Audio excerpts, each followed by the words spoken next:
જય માતા ખેડૂત મિત્રો, સ્વાગત છે તમારું ખેડૂત પુસ્તક ચેનલમાં। આજે તારીખ 9 માર્ચ 2024 ને આજની સવારની હવામાન અપડેટની અંદર માહિતી મેળવીએ તો ગુજરાતના ખેડૂતો સાવધાન। 10 થી 12 માર્ચ દરમિયાન ફરી ગુજરાતના હવામાનમાં બદલાવ આવશે, જેના કારણે ફરી ગુજરાતની અંદર માવઠાનો માર જોવા મળે તેવી સંભાવના દેખાઈ રહી છે। તો માવઠાની સંપૂર્ણ માહિતી મેળવીશું। આ સાથે જ આગામી દિવસ દરમિયાન ગુજરાતનું તાપમાન કેવું જોવા મળશે, પવન અને ઝાકળની પણ માહિતી આપણે આ વિડીયોની અંદર મેળવીશું। ચેનલમાં નવા હોય તો ચેનલને સબસ્ક્રાઇબ કરી દેજો અને વિડીયોને લાઈક આપીને શેર કરી દેજો।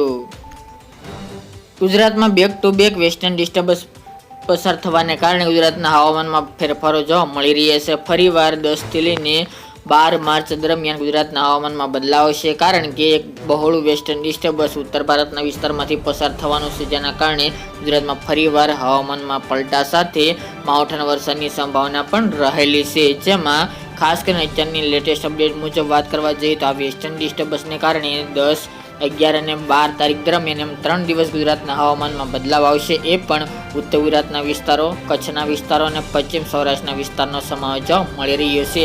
હાલ આ વેસ્ટર્ન ડિસ્ટર્બન્સ ગુજરાતથી ઘણું દૂરથી પસાર થઈ રહ્યું છે, તો થોડો તેનો ટ્રફ ઉત્તર ભારત તરફ વધુ જોવા મળી રહ્યો છે, જેના કારણે ગુજરાતમાં ભારે અસર નહીવત જોવા મળી શકે છે। પરંતુ ચોક્કસપણે ગુજરાતના હવામાનમાં ફેરફાર જોવા મળશે 10 થી 12 તારીખ દરમિયાન। તેમજ મોટાભાગના વિસ્તારની અંદર ઘાટા કાળા ડિબાંગ વાદળો જોવા મળશે, જેના કારણે અમુક જગ્યાએ છાંટછૂટ જેવો વરસાદી માહોલ જોવા મળે તેવી સંભાવના રહેલી છે। કોઈ મોટું માવઠું થાય તેવા સંજોગો હાલની અપડેટ મુજબ જોવા મળતા નથી, કારણ કે આનો ટ્રફ ઘણો ગુજરાતથી દૂર છે, પરંતુ અમુક તેની લહેરો ગુજરાત સુધી પહોંચશે, જેના કારણે કચ્છના વિસ્તારો, ઉત્તર ગુજરાતના વિસ્તારો અને પશ્ચિમ સૌરાષ્ટ્રના વિસ્તારની અંદર હવામાનમાં ફેરફાર જોવા મળશે। જેમાં દ્વારકા, પોરબંદર, તેની સાથે રાજકોટના અમુક વિસ્તાર, જામનગર અને મોરબીનો સમાવેશ જોવા મળી રહી છે। ઉત્તર ગુજરાતની અંદર સાબરકાંઠા, થરાદ, ડીસા, ભાભર, રાધનપુર, મહેસાણાના અમુક વિસ્તાર, પાટણ અને બનાસકાંઠાના પણ અમુક ગ્રામ્ય વિસ્તાર અને ખાસ કરીને બોર્ડર લાગુ વિસ્તારનો સમાવેશ જોવા મળી રહી છે। કચ્છના અડેસર, રાપર, ભુજ, ભચાઉ, ગાંધીધામ, નલિયા સહિતના કચ્છના વિસ્તારોની અંદર પણ હવામાનમાં એકાએક બદલાવ જોવા મળશે અને આગામી 3 દિવસ દરમિયાન ઘાટા વાદળો જોવા મળશે। 10 અને 11 તારીખ દરમિયાન હળવા સામાન્ય છૂટાછવાયા વાદળો જોવા મળી શકે છે। 12 અને 13 તારીખ દરમિયાન ઘાટા વાદળો જોવા મળે તેવી સંભાવના રહેલી છે, જેના કારણે અમુક જગ્યાએ વરસાદી ઝાપટા કોઈક જગ્યાએ પડે તેવું અનુમાન હાલની અપડેટ મુજબ લાગી રહ્યું છે, જેની તમામ ખેડૂત ભાઈ નોંધ લેવી। ખેડૂત ભાઈઓને ખાસ કરીને કોઈ મોટું માવઠું થાય તેવી શક્યતા નથી। 12 તારીખ બાદ ગુજરાતનું વાતાવરણ 13 તારીખથી ફરીવાર ચોખ્ખું જોવા મળી શકે છે અને વિધિવત રીતે ઉનાળાની શરૂઆત જોવા મળે તેવું અનુમાન લાગી રહ્યું છે। તો મિત્રો, આની અપડેટ આપણે દિવસે દિવસે આપતા રહીશું। ખાસ કરીને ઉત્તર ભારતના વિસ્તારની અંદર RWD વધુ અસર કરે તેવી સંભાવના છે। ગુજરાતમાં ફક્ત તેની અમુક લહેરોના કારણે હવામાનમાં બદલાવ જોવા મળશે। સૌરાષ્ટ્રના અન્ય વિસ્તારો, મધ્ય ગુજરાત, પૂર્વ ગુજરાત અને દક્ષિણ ગુજરાતમાં હાલ વાતાવરણ ચોખ્ખું રહે તેવી શક્યતા છે। બાકી ગુજરાતના અન્ય વિસ્તારને આ માવઠાનો ખતરો જોવા મળતો નથી, કે આ સિસ્ટમનો ખતરો હાલની અપડેટ મુજબ જોવા મળતો નથી। તે ઉપરાંત વાત કરીએ તો તાપમાનની, આપણે જણાવ્યા મુજબ અત્યારે જે તાપમાનમાં ધીરે ધીરે વધારો થઈ રહ્યો છે આગામી દિવસ દરમિયાન, એટલે કે આ વેસ્ટર્ન ડિસ્ટર્બન્સ ગયા બાદ 12 તારીખ બાદથી તાપમાનમાં 1 થી 2 ડિગ્રીનો એકાએક વધારો જોવા મળી શકે છે। દક્ષિણ ગુજરાત, મધ્ય ગુજરાતની અંદર અમદાવાદ જેવા વિસ્તારોની અંદર તાપમાન 35 ડિગ્રીને પાર જોવા મળે તેવી સંભાવના છે।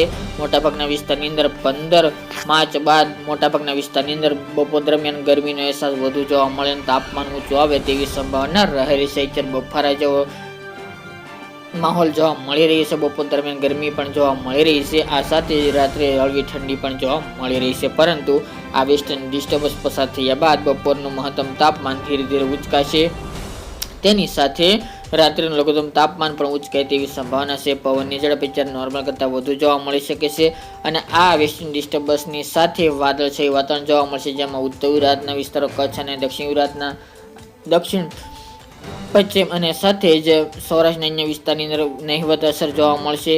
પશ્ચિમ સૌરાષ્ટ્રની અંદર, કચ્છમાં અને ઉત્તર ગુજરાતના વિસ્તારોની અંદર ઝાકળ વરસાદ સાથે વાદળછાયું વાતાવરણ પણ જોવા મળે તેવી પણ હાલ તો સંભાવના દેખાઈ રહી છે। પવનની ઝડપ નોર્મલ કરતાં વધુ જોવા મળશે, જેમાં 15 થી લઈને 25 કિલોમીટર પ્રતિ કલાકની પવનની ઝડપ જોવા મળે તેવું અનુમાન હાલની અપડેટ મુજબ જાણવા મળી રહી છે, જેની તમામ ખેડૂત ભાઈ નોંધ લેવી।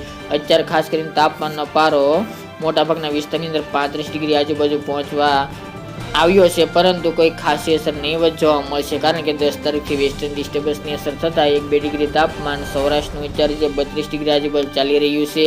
મધ્ય અને પૂર્વ વિસ્તારની અંદર 33 ડિગ્રી આજુબાજુ, ઉત્તર ગુજરાત અને કચ્છમાં 30-31 ડિગ્રી, જ્યારે દક્ષિણ ગુજરાતની અંદર 32 થી 35 ડિગ્રી વચ્ચે તાપમાન જોવા મળી રહ્યું છે, જેમાં આગામી 12 તારીખ બાદ 2 થી 3 ડિગ્રીનો વધારો થઈને 35 ડિગ્રી આજુબાજુ તાપમાન પહોંચે તેવી સંભાવના છે. રાત્રિનું મિત્રો તાપમાન ખાસ કરીને 20 ડિગ્રી ઉપર જવા પામ્યું છે, જેમાં તમામ વિસ્તારો સાથે સૌરાષ્ટ્રના પણ અમુક જિલ્લાઓની અંદર 19 થી 18 ડિગ્રી તાપમાન રાત્રિનું લઘુત્તમ જોવા મળી રહ્યું છે. કચ્છમાં, ઉત્તર ગુજરાતમાં એકાદ વિસ્તારની અંદર 19 ડિગ્રી આજુબાજુ તાપમાન નોંધાઈ રહ્યું છે, પરંતુ મોટાભાગના વિસ્તારની અંદર હવે તાપમાનનો પાર ઉંચકાઈ રહ્યો છે. બપોર દરમિયાન તાપમાન પણ 2 થી 3 ડિગ્રી વધી શકે છે, જ્યારે રાત્રિનું તાપમાન પણ 2 ડિગ્રી આજુબાજુ આગામી દિવસ દરમિયાન વધે તેવી સંભાવના રહેલી છે. તો મિત્રો ખાસ કરીને ગુજરાતમાં હાલ કોઈ મોટું માવઠું થાય તેવા સંજોગો જણાઈ રહ્યા નથી, પરંતુ ચોક્કસપણે વાદળછાયું વાતાવરણ જોવા મળશે અને હવામાનમાં પલટો આવે તેવી સંભાવના છે, જેની તમામ ખેડૂતભાઈ નોંધ લેવી. તો મિત્રો આ અત્યારની વહેલી સવારની અપડેટ. ફરી એકના વિડીયો સાથે મળીશું. આજ માટે આટલું જ.